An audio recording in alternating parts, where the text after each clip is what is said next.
asalaamaaleykum mbokku internet Waaguñaay TV ñu ñëwaat ak yéen ci seen émission perspective municipale tey ñu amoon comme invité Ndiaye Diallo di responsable politique fii ci commune de Biscuiterie di secrétaire général jeunesse socialiste de la commune de Biscuiterie Ndiaye Diallo ñu ngi lay nuyu. Seydina Aline ñu ngi lay fay.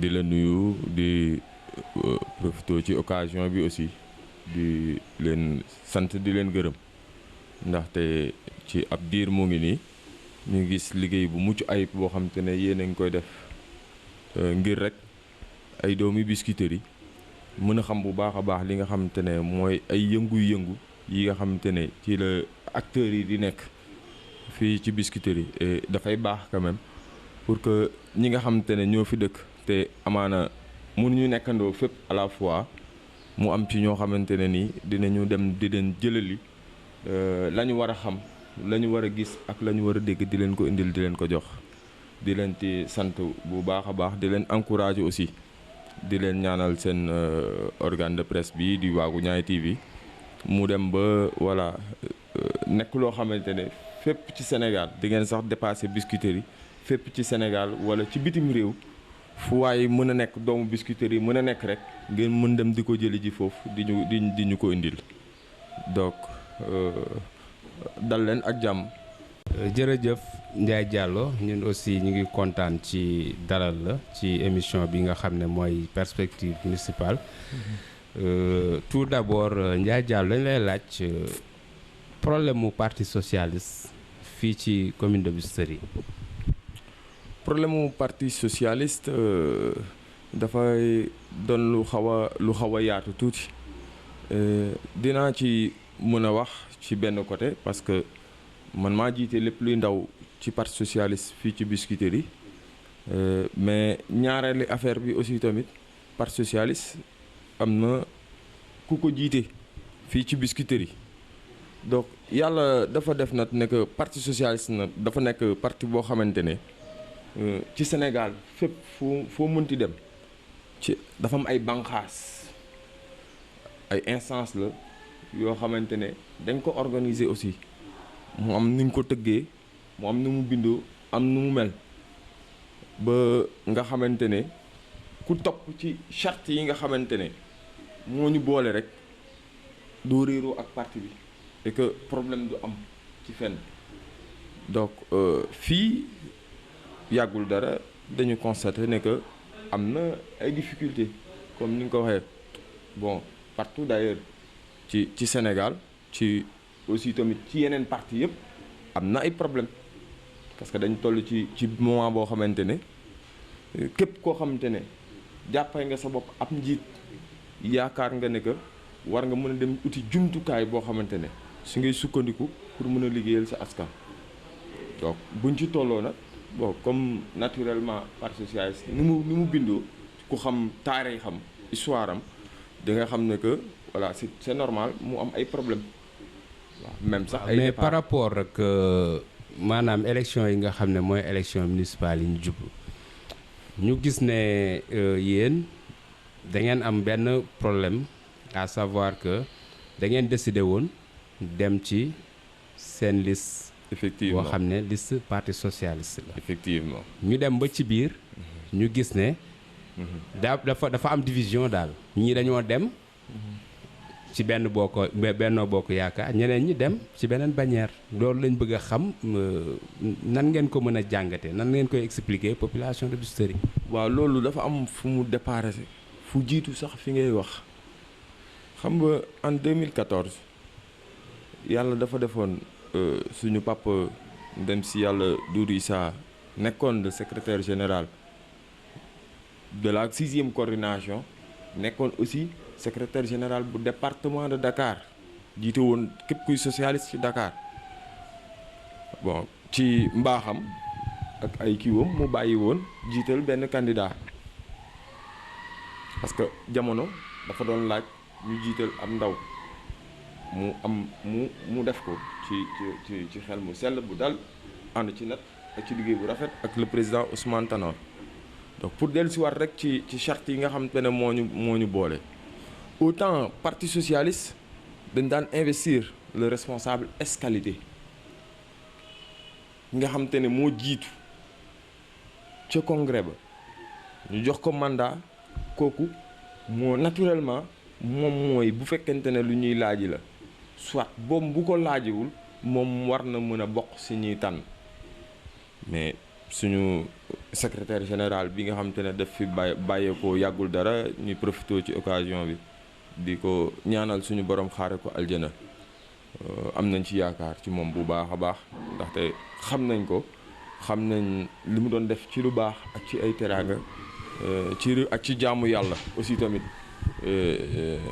ci ay njoñam ci ay àndandoom ci ay jegeñaalem ba ci réew bi ba mu daj fépp donc je disais que dem di defaraat parti bi parce que bu leen fàtte ne que dañu jóge woon ci pouvoir ñu dem ci opposition ci façon bu metti muy defaraat parti bi biñ koy defar donc ci moment yooyu si la ne nañ ci boole leneen xoolaat parti bi ni muy doxalee bu ñu demee ba ñuy war a laaj wala ñuy war a defar est-ce que duñu xool ndax am mënuñoo tànnante parce que nit mën na jiite parti bi ñuy dem di uti ji ab nguur moo xam ci fu mu munti toll mais ñu choisir keneen pour que mu dem uti ji mu dem laaji nguur googu. donc justement léegi yow bu ñëwee ci comme li nga wax noonu. en 2014. bu fekkee dañu dellu siwaat ginnaaw. pourtant parti socialiste dafa dem ak benn coalition bu ñuy wax taxawu Dakar. donc boobu autant le vieux moom moo nekkoon tête de liste. parce que dégg naa dañu ne waa Benno Bokk Yaakaar dañu ne paa bi màgget la. donc nan ngeen mën a expliquer à son insu ngeen ñëw ba mu mën a demee nii tey ci ngeen dem. waaw ak Benno Bokk Yaakaar kooku paa bi màgget la mais mën na def politique. ci boobu bon il fallait que ñu wan leen ne que paa bi gaa màgget la. waaw loolu ñëpp xam nañ ko mais mën na def politique aussi yàlla baaxal na ko mu mën a def politique. moo waraloon li nga xam te ne moom moo amoon. mais aussi tamit damay fàttali ne que en 2014. coalition bi nga xam te ne dañ ko créé woon. coalition boobu dafa nekkoon ci biir Benno Bokk Yaakaar. coalition boobu musul génn Benno Bokk Yaakaar. mais nous avons vu le président Ousmane Tanor Dieng venir battre campagne ici à Dakar. pour le compte de Taxawu Dakar. donc kon foofu gisuma fa problème. mais non, aussi attends am na problème parce que xam nga bu fekkee. maa ngi ñëw yéen da ngeen demee liste Taxawu Dakar. oui ngeen battre campagne. population de Biscuiterie. votel liste boobu ba mu gagné. donc amoon na différence ak année bi nga xam ne moom lañ jëm muy 2022. waaw foofu laay ngeen dem. def une séparation. ñii dem ci coalition Benno Bokk Yaakaar bi ñii dem ak beneen liste. loolu aussi y a problème. contrairement ak en 2014 nga xam ne da ngeen booloo dem ak Taxawu Dakar. waaw ci foofu laa jëm. nga ne en 2014. waa Benno Bokk Yaakaar dañ ne woon tout sauf Doudou Issa. donc man dégg naa ko nag. waaw ngeen mu dem ak liste Taxawu Dakar. non gagné ko. waaw maa ngi ñëw. soo ma dégloo tuuti rek di nga ma dégg bu baax parce que man maa war a wax man maa war a leeral. donc ci Benno am na ci suñuy àndandoo. yu waxoon te jamono jooju ne tout sauf Doudou Issa. jël décision ne leen di leen wan ne que mën nañu def politique. waaye bu leen fàtte ne que xëccoo. heure bu amee nit ñi daañu waxante daañu defante. mais nag bu xëccoo ba jàllee. aussi tamit su fekkente ne Biscuiterie kese moo ñu ñor. dañuy wëlbatikuwaat. le contexte de 2014 bon est différent du contexte actuel. En 2014 on avait la possibilité d'investir quelqu'un sur la majoritaire mu nekk en dernière position. ñu gagné voilà ñu dem élection mu nekk maire. c'est différent avec le contexte. Je sais que ne formule yi changé na effectivement. voilà léegi nag bon boobu ñun dañu bokk ci parti socialiste. parti socialiste bokk ci coalition Benno Bokk Yaakaar.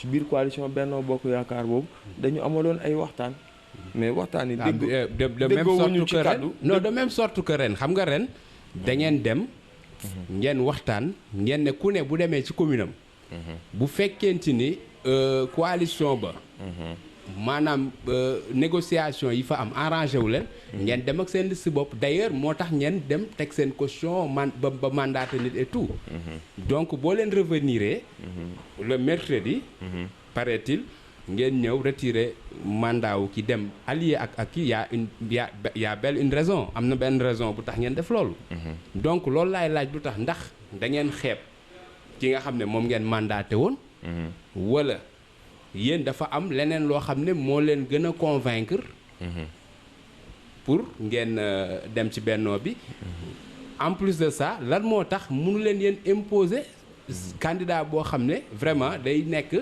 candidat parti socialiste jiite bennoo bi waaw Seydina wax moom defe naa ne que bu leeree rek ñi koy dégg ñëpp dañuy xam bu baax wax ji lu muy tekki donc man je te rappelle que j'étais candidat à la candidature PS man li ma mës a wax depuis tout le temps mooy ne que man ci Benno Bokk Yaakaar laa bokk jàpp naa ne que fii Biscuiterie bu président di tànn un maire daf koy tànn fii ci biir parti socialiste wax naa ko ci kaw vidéo yi mi ngi circulé wax naa ko ci suñu ay instance ak yu demee noonu mais ci ñun bul fàtte ne que aussi tamit donc man en tant que candidat particulièrement parce que suma bopp laa mën a waxal man dama bàyyi woon ñu jiital nit mais yooyu yëpp ay affaire la yu ñu waxtaanee woon bu ñuy dem di ko waxtaanee aussi tamit benn affaire ci parti la ñu bokk bu ñuy dem di ko waxtaanee waxtaan bi ça a mal tourné donc ku ci nekk war nga mën a jël say responsabilités politiques parce que notre mandat bi minimum 5 ans lay def quand je dis minimum parce que bon dund nañ fi 2002 2009 7 ans la dund nañ fi 2014 2022 7 ans la minimum mandat bi dina def 5 ans mais est-ce que aveuglément dañoo war a jug rek ñu dem ci loo xamante ne nii xamuñu exactement fan la jëm ci parti bu toll ni comme parti socialiste parmi nous candidats à la candidature am na ci ku jugoon wax ne que man su fekkente ne parti socialiste daf ma jiite man pare naa pour boot ko je rappelle su fekkente ne parti socialiste pare na pour jiital ma pare naa pour boot ko mais avant liy xew le mercredi di xew mais suñu secrétaire général dafa dem am na ñu mu àndal bon li desoon ci parti socialiste donc gars du ma wax ne que parti bi dem na parce que militants yi ñu ngi toog seen kër parce que depuis boobu ba léegi nag bon convoqué gu ñu CA. justement nan ngeen di xamee yéen seen électorat waaw suñu puisque da ngeen dem ak Benno Bokk Yaakaar parce que foofu lañ leen doon xaar aussi Pape ngeen am benn liste boo xam ne parti socialiste la beneen bi mooy que yéen ba ci couleur yi Benno Bokk Yaakaar buñ ko xoolee Macky Sall la ñuy gis le président de la République du Sénégal donc APR la ñuy gis. waaw lu tax donc non si lu tax waruñu gis Macky Sall. non parce que bu fekkente ni ay réalité la ñuy wax fii ci local yi. non war nañ gis PS bu ñëwaat taxaw pour jël moomeelam et pas li mu bokk ak coalition bi parce que tamit jot na yéen ngeen xool lan ngeen desee donc ñun ni foofu lañ leen doon xaaree donc loolu moo indi ay wax genre est-ce que parti socialiste seeyalul parti bi ci biir APR est-ce que bëgguñu rey parti bi. xam nga des questions comme ça. donc loolu aussi foog ngeen expliquer ñu clairement. seen décision bi lan moo motiver seen décision boobu. boo bëggee émission bi neex. da ngay laaj benn question. yoo xamante ne yaakaar nga ne que population yi am nañ ci ay laaj. mais justement moom laa lay laaj. justement boo tegalee question yi et que mbir yi wute. boobu ba léegi yaa ngi may junj. question te question bi nga may junj. waxuloo ko mu leer. léegi dama ne. parti socialiste léegi pour mu leer parti socialiste. non léegi pour mu leer parti socialiste. waaw vas-y. parti socialiste. 6e coordination. bi ñuy demee congrès 2014. Doudou Issa moo ko jiite. après Doudou Issa Ndiaga Dieng moo nekkoon premier adjoint. ku ñuy wax Bara Sarr moo nekkoon 2e adjoint wu Ndiaga Dieng. après Bara Sarr Cheikh Oumar Diop moo ñëw topp ci Bara Sarr. parti socialiste amul intérim suppléance la. organiser nañ ko de telle sorte que bu ñuy dem ci congrès bi. xam nañu diw en cas d'absence. de vacances de décès lu kenn ñaanul yàlla wala yu demee noonu. diw moom mooy continuer liggéey bi. comme au niveau des jeunes xam nañu man bu ma fi jóge woon tey jii nii parti socialiste militant au parti socialiste xam nañu automatiquement kan la ñuy waxal. loolu moom xam nga loolu du lu extraordinaire ci parti socialiste. donc extraordinaire. damay eggali. vas-y. bu ñu jógee ci loolu. bi fi yàlla jëlee suñu papa Doudou Issa mais c'est Ndiaga Dieng moom mooy doon secrétaire général bu parti. bi ñu demee ba toll ci moment boo xamante ne nii donc dafa xaw a lëndëm tuuti. kenn xamul kenn gisul donc voilà am na ku topp ci moom muy Bara Sarr. mais man nag fi may mën a dem. ak fi may mën a wax. mooy ne que suma engagement ci parti socialiste. amee lu ma ko woon président Tanor amee lu ma ko woon Doudou Issa Niass amee lu ma ko Aminata Mbengue Ndiaye actuellement. amee lu ma ko keneen suma carte de membre moom laa ko amee. donc dama fekk parti bu am yoon. am nu muy doxee. ma dem jàngat xëy na ku xamul parti bi ni muy doxee ma dem jàngat ni muy doxee. ba xam ni muy doxee xam lu ma ci boole. ma ñëw nekk ci biir loolu. et ci loolu laay woo militant camarade militant yëpp ñu ànd ci loolu. donc bu fekkente ne nag man amoon naa ay ambition nekk maire. et lu ma doon liggéey la lu ma doon dox la lu ma doon wax la. nii nekkuma ko mënuma étaler li fi nekk parce que je veux pas trop gêner ñi nga xam te ne. d'accord ñoo ci toll. léegi nañ ñëw ci lan moo motiver seen dem ci coalition Benno Bokk Yaakaar alors que yéen tegoon ngeen seen caution defoon ngeen li war yëpp pour demal seen bopp. waaw xam nga wax naa la ko sànq. nee naa la élection dafa toll foo xamante ne muy élection locale muy législative muy présidentielle Sénégal moo toll foo xamante ne benn parti ak benn structure kese mënut a dem élection gagné ko waxuma nag. donc manque de confiance dafa am ci yéen. non boo ko bëggee. non damay laajte rek. waaw boo ko bëggee xalaatee manque de confiance. waxuma nag ne que parti socialiste. mënul gagné élection yi fii.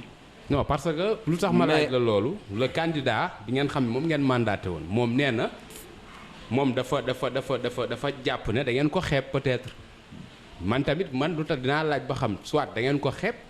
wala dafa am peut-être lu ñu leen proposé parce que doole doxul jàmm dafa am lu ñu leen proposé ci biir Benno Bokk Yaakaar ba tax ngeen dem. parce que nit ku pare def caution mu def mandaté ki mu war a mandaté et tout jusqu'au dernier moment sans concertation ngeen retiré mandat dem ak Benno Bokk Yaakaar. mais am na lu sans mais bien sûr. sans concertation. bien sûr parce que nee na moom dafa xëy rek ñu ñëw jël kii bi donc ça veut dire que amul waxtaan amu fa. donc population bëgg nañ xam aussi mais lan moo waral ngeen xëy dem ci Benno Bokk Yaakaar ci koo xam ne parce que élection yi bañ ko waxee yàgg na. joxe na caution. def mandaté ki mu war a mandaté donte amoon na ay 4 candidats yoo xam ne déclaré wu woon ngeen dem ba finalement ngeen d'accord ci mandaté benn candidat.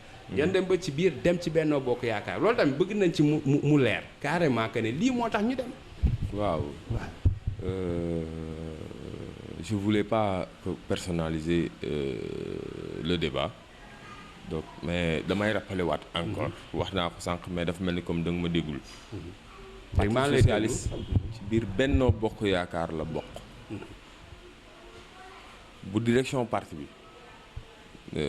verser caution et tout ñun ñuy waxtaan bi ñuy waxtaan on était 5 candidats à la candidature mu nekkoon Sayer Badiane nekkoon Bara Sarr nekkoon Bàcc Fall nekkoon Ndiaga Dieng ak man nii di wax ak yow muy Ndiaye Diallo ñuy amal ay waxtaan ci suñu ay banqaas bi ñuy amal waxtaan yi suñu ay banqaas lépp li ñuy amal waxtaan aussi tamit ñu ngi ci doon jokkoo ak ñi nga xamante ne ñoo ŋànk direction wu parti bi ñuy dox ba benn moment boo xamante ne ki nga xamante ne moo ñu jiite woon ci biir parti socialiste daf ñu xamal ne que dafay dem ca feneen te façon bi nga xamante ne ni moom la demee ci feneen man d'accorduma ci loolu parce que wax naa sànq ne que man je suis un militant du parti socialiste suma militantisme amee lu ma ko nit. kon demu leen vers moom moo ñëw vers yéen delloo leen mandat am et tout. non maa ngi ñëw dama terminé gul. xam nga mbir bi bu ñu commencé wul fi ñu commencé. ba fi ñu yem dafay réer ci biir nit ñi. affaire bi du ay affaire de personne c'est pas la personne de Ndiaye Diallo. ou la personne de Bara ou la personne de Bàcc qui importe. nous sommes une organisation. bien structurée. mu am ay chartes yoo xamante ne moo ñu boole. suñu organisation. mu am ci fu mu bokk aussi. c'est des paramètres yoo xamante ne buñ ciy dem. aussi tamit man damay dindi damay am naturellement damay am ambition. comme ñëpp. mais am na foo xamante ne buñ fa tolloo li ma bokk moo war ko méngale ak leneen. je préfère ma dellu ci li ma bokk. du nag xama wax nga sànq xeeb. dénkaane koo wóolu man bi may désister. bi may désister di bàyyi pour candidat boobu ngay wax. dama ko def sans condition. aw ma ci woon xel ñaar et que man d'ailleurs j'avais déjà commencé à travailler pour sa candidature ci 4 ou 5 jours yi nga xamante ne moom lañ dem. jug naa dem seeti fii ay organisation yu bëri donc xeebuma ko suma mag la suma xarit la am na lu bëri lu ñu ànd. ñoo defandoo zone 3 am na lu bëri lu ñu seq lu bokkul ak parti politique. mais ànd aussi tamit dafa bu fekkente ne dafa am nu ñu ko tënkee man Ndiaye Diallo aw moo droit sol beneen couleur tant que maa ngi ci biir parti socialiste. bu bokkul ak bu parti socialiste. du sama bëgg-bëgg moom mu koy def loolu du suma du leneen. du gis parce que gisuma lu ma ko war a mën a def loolu. je suis né dans ce parti fii laa màggee. fii laay toog. li ma tere woon. ànd ak mes camarades de Taxawu Dakar. muy Khalifa Sall. bi suma camarade Ndiaga Dieng. secrétaire général bu coordination bi. taxawee ne day dem ci beneen liste. dama ko ne sawaay mu ne ma ne ko la amoon. ca ñoom Khalifa. man ma taxaw di ko xeex. man aw ma droit def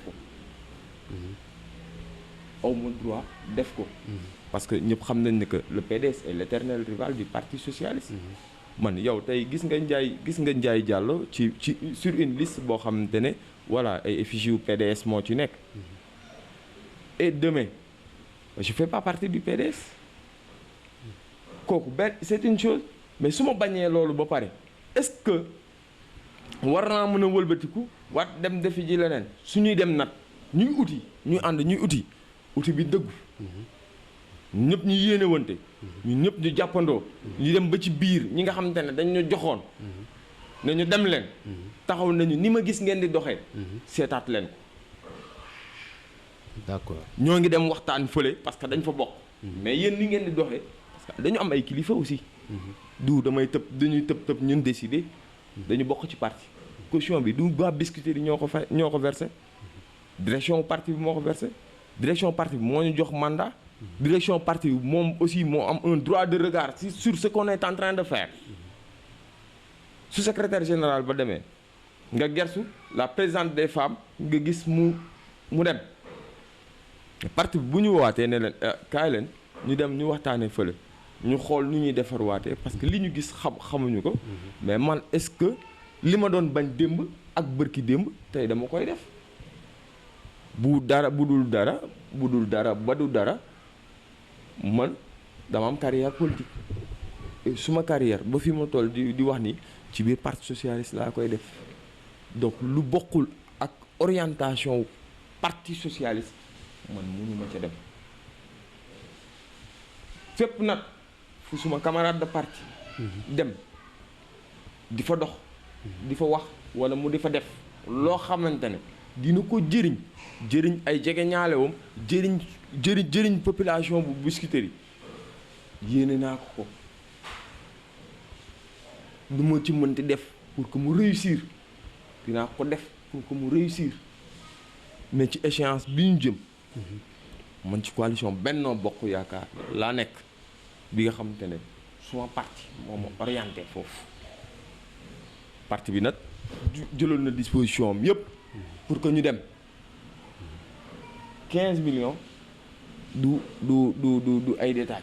D'accord, donc si je comprends bien loolu leer na si je comprends bien seen doxalin peut-être moo lëndëm ci seeni kilifa ba tax ñu ne leen taxaw leen jox leen directive ngeen dem ci Benno bi donc amul benn condition boo xam ne teg ngeen ko encore par rapport ak élection yi ñu jëm fii biir Biscuiterie parce que tamit il faut noter que aussi non réalité yi bokkul sànq ba léegi yaa ngi may wax Benno bi l'éternel rival du PS le PDS et tout mais réalité locale bokkul donte yi am ngeen ay kilifa mais yéen ñi fi dëkk yéen a xam lan mooy metti commune bi. waaw loolu nag beneen affaire la boo xam te ne. voilà dañ ci tolloogul. d'accord léegi par rapport au programme non mais ma da nga ma poser une question da may bàyyi ma kii. loolu beneen affaire la boo xam te ne ni dañ ci tolloogul. man doomu Biscuiterie laa. juddoo fi yaroo fi màggee fi. am ay yéene ci biir Biscuiterie. su fekkente ne man bëggoon naa laaj pour que ñu dénk ma Biscuiterie. ma doxal ko yàlla def ñu ne ma du yow yaa koy dem laaj yi donc mën a yow moo ko gën. ci biir Benno Bokk Yaakaar bi ma bokk. kañu fa tànn dinaa fexe mu gañe ko mais su fekkente ne man maa war a ànd ak moom ci biir liggéey bi nit ñi dañ xam ne que balaa nga naan naam ne fa. bu foog nga nekk ci biir. pour que nga mën ko def. Biscuiterie ay problème ñëpp xam nañ ko. zone bu ci nekk 21 quartiers la ñu am. donc man maay deuxième adjoint wu coordonnateur bu conseil consultatif bu Biscuiterie. donc rapport conseil de quartier yi fi jot a génn yëpp. bu ci nekk bu ma ci amul une copie lire naa ko. délégué de quartier yi bon seen rencontre yi ñuy am les dimanches. yàlla dimbali nañu donc dinañu am écho ci seen rapport yi. donc bu loolu yëpp jàllee. du lu ñuy bind. ak lu ñuy wax ci biir Biscuiterie da ngay sol sa dàll.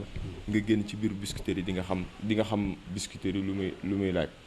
léegi nag boo ci bëggee jéem. wala nga bëgg ci wax. te bokkuloo ca ña koy doxal. wala bokkuloo ca ña koy defar. ah da ngay indi ay yeneen problème yoo xam wax ñu tuuti ci tey li nga xam ne mooy problème Biscuiterie ak quelques solutions yi nga xam ne peut-être bokkoon na ci seen contenu programme. waaw nii Biscuiterie problème am li ci ëpp li ñuy wax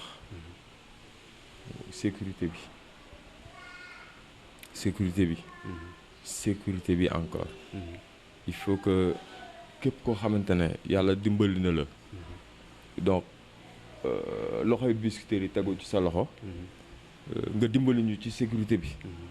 man personnellement ci coalition Benno Bokk Yaakaar bi ma bokk. ñu investir ma ci liste majoritaire bi nga xamante ne su liste ba gagné. candidat bi jàll mooy Arouna Coumba Ndoffène Diouf. il devient mooy nekk maire bu Biscuiterie. moi je serai conseil municipal. dinaa xeex lu ma mën. ci sécurité bi. ñaareel bi. Biscuiterie ñu ngi koy estimer bon ci ay 100 000 ou 110 000 habitants. benn poste de santé la ñu am. pense que war ngeen fa dem ngeen xool état wu poste de santé bi. incha allah. donc beneen bi ci wàllum environnement. ci wàllum environnement. nan ngeen prévoir ci wàllu kii bi. non li ñu prévoir. tey jii nii man duma candidat. am naa une vision nag pour la biscuiterie. mais li ma prévoir. je préfère. ma jox ko ki nga xamante ne moom laa jiital. jox ko moom mu boole ko ci programme am. d'accord d'ailleurs woon na ma commencé nañ ci waxtaan. ci li nga xamante ne mooy gis-gis bi nga xamante ne ak yéene bi nga xamante ne man moom laa amoon ci biscuiterie. dina ko jël intégré ko ci biir programme am. d'accord continuer par rapport ak environnement bi. donc environnement bi aussi. donc war nañ ko xoolaat bu baax parce que xoolal bu ngeen war ngeen mën a def suñu marché yi ngeen xool ngeen xool marché bi ak beneen marché bi ak bi ñu commencé tabax ni ngeen xool fu mu jëm. yooyu yëpp dafa bokk ci li nga xamante ne tey boo jëlee marché bu mel ni marché Kermel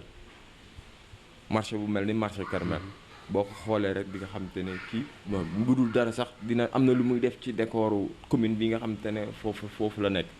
donc boo ñëwee ci wàllum infrastructure sportive. yàlla dimbali nañ nag yàggul dara am nañ fi benn kii benn stade municipal. donc ñu ngi xaar ndaw yi biscuiterie yi gis ci seen bopp.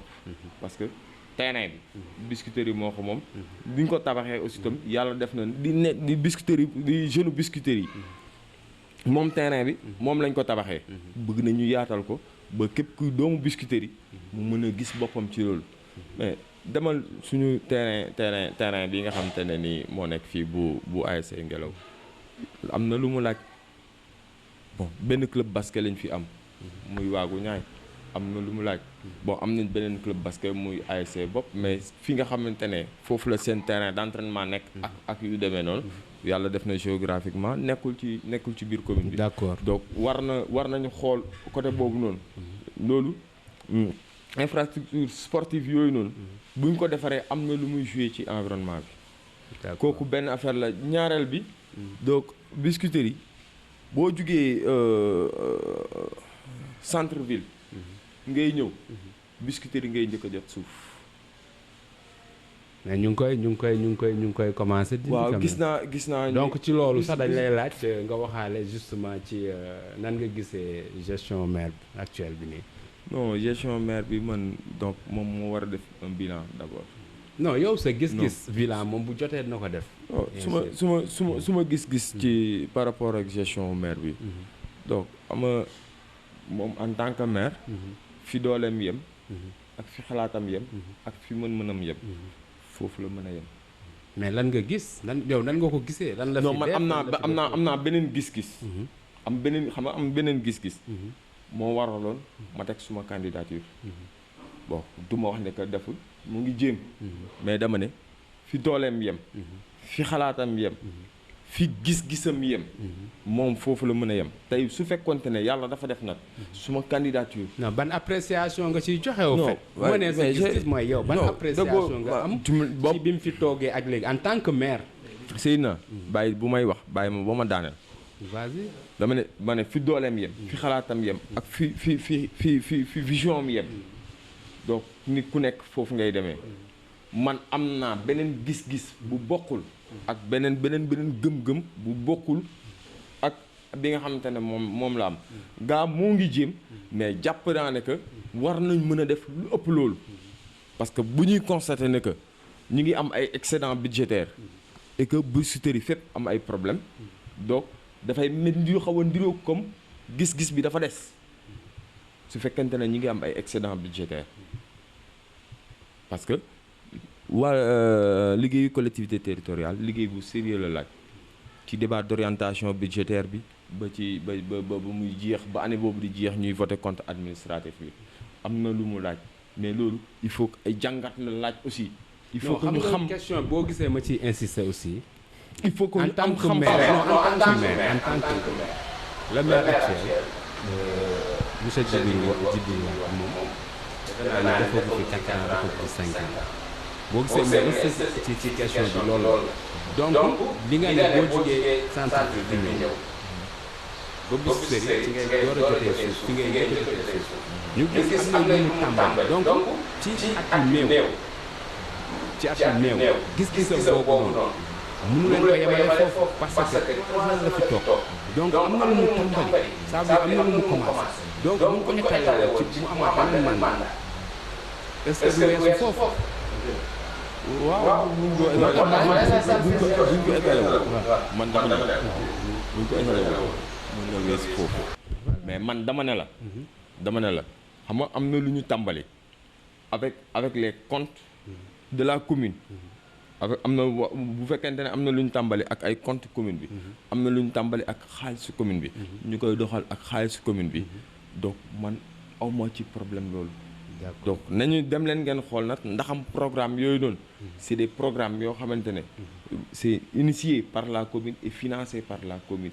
moi quand je parle d'un excédent budgétaire boo xamante ne mënoon na gën a baral wala mënoon na gën a yokk li nga xamante ne moom la ñu jëlee fële ci àll bi ñu may ñu ko. d'accord donc loolu mooy li nga xamante ne nii mooy suma gis-gis ci wàll boobu mais aussi tamit on a la possibilité de créer d'autres ressources fii ci Biscuiterie am nañ possibilité bi xëy na nag yàlla maa ngi ñaan yàlla donc ci fi may dem mu may ñu ci ndam bu ñu ci mayee ndam donc ñi nga xamante ne ñoom laa ci nar a àndal di liggéey dinaa xeex lu ma mën pour génneel leen li nga xamante ne ni mooy li ma gëm ak li nga xamante ne jàpp naa ne justement Pape vraiment bëggoon nañ gën a yaatal mais gis nañ ñu ñuy signal ne waxtu bi ñu amoon daanaka jeex na bu yàgg sax donc dañ lay bàyyi rek nga joxe sa commentaire par rapport ak télé bi nga xam ne mooy Waaguñaay TV déjà avant ñu lay jox sa dernier mot nga tàggatoo ak téléspectateur. waaw di leen sant bu baax a baax di leen gërëm di gërëm aussi tamit ñi nga xamante ne ñu ngi suivre Waaguñaay TV di lancer un appel solennel à tous les acteurs politiques de la commune non pas seulement les acteurs politiques mais képp koo xamante ne nii suñu borom baaxal na la nga mën a teg loxo ci lu mel nii nga def ko ndaxte lii suñu njëriñ la ñun ñëpp donc leen rek moom lañu ci kii di temps bi xaw a gàtt mais voilà pour que ñu waroon mën a am na lu bëri loo xamante ne waroon nañ ko mën a yaatal mais amaana bu fekkente ne yàlla baaxal nañu man ak sumay morom les acteurs de tous bords ñu def ci suñu loxo ak suñu doole ak suñu kattan amaana dina dépasser fii et que lépp mu daal di wëlbatikuwaat dellusiwaat ci biir Biscuiterie ndaxte ay doomu Biscuiterie yi ñoo ciy jëriñu. merci Pape sant di leen gërëm nga wax leen ñu abonné ci page YouTube bi. waaw aussi kooku bu gars yi fàtte. donc Waaguñaay TV am na benn chaîne YouTube. boo xamante ne nii bon lépp loo xamante ne njëriñ la pour Biscuiterie wala képp koo xamante ne am na loo yittewoo ci wàllu ci biir Biscuiterie demal nga abonné ci cloche bi pour que lépp luy information émanant de cette chaîne dootu la échapper à chaque fois ñoom bu ñu dugalee automatiquement da ngay jot notification comme ça bu ñu fekkente ne ñun doomu Biscuiterie yëpp ñu ngi xamandoo ñoo ngi gisandoo ñoo ngi déggandoo liy xew bu boobaa ay réeroo ak yu demee noonu du am ci suñu biir. ok merci Pape mu doon émission perspective municipale fii ci Waaguñaay TV ñu amoon ci comme invité comme ni ngeen ko gisee ni Ndiaye Diallo di responsable politique fii ci Biscuiterie di leen xamal aussi que ne émission bi yemul rek ci candidat yi nga xam ne ñoo war a présenté wu ci élection yi di ñëw mais képp koo xam ne rek gis nañ ne am nga xalaat ci maanaam commune de Biscuiterie te nekk responsable fii ci commune de Biscuiterie rek dinañ la jéem a jege mbaa nga jéem ñu contacter ñu ñëw nga wax ci sa xalaat donc ñu ngi leen di bàyyi di leen jaajëfal ba beneen yoon ci seen beneen émission perspective municipale.